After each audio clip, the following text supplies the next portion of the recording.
শুক্রবার মানে স্পেশাল কিছু হতেই হবে, তাই তো আমি ঝালঝাল করে আজ রান্না করে নিয়েছিলাম দেশি মুরগি। আমার এই কথাটা শুনে অনেকে আবার কমেন্ট করবে, আপনি দেশি মুরগি কোথায় পেলেন? ভাই, যেটা বাসায় পালা হয় সেটাকেই আসলে দেশি মুরগি বলা হয়।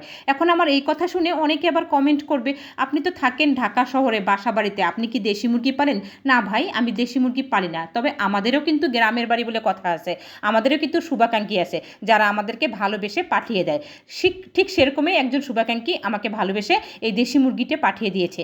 আর খেতে কিন্তু দারুণ হয়েছিল, আর একদম ঝাল ঝাল করে আমি রান্না করেছি। আর এরকম দেশি জিনিস রান্না করলে সত্যি এই রান্নার মাঝে মনে হয় মায়ের হাতের টেস্ট, কারণ মায়ের হাতের রান্না অসাধারণ। আর আগে দেখতাম যে মা দেশি মুরগি ঝাল ঝাল করে একদম ঝোল ঝোল রেখে রান্না করতো, খেতে কিন্তু দারুণ হতো। তো আমিও আজ একটু ঝোল ঝোল করে রান্না করেছি, একদম মুরগির ফাইনাল লুক চলে আসছে, জাস্ট খাওয়ার অপেক্ষা। তো ভাবলাম আপনাদের সাথে একটু শেয়ার করে নেই, তারপরে আসলে দুপুরের খাওয়া দাওয়া করবো। তো এই আমার আজকের ভিডিও যদি ভালো লাগে প্লিজ লাইক কমেন্ট শেয়ার করবেন। আপনারা পাশে আছেন বিধায় খুব সুন্দরভাবে এগিয়ে যাচ্ছে। ভালো থাকবেন, শুভ দুপুর, আল্লাহ হাফেজ।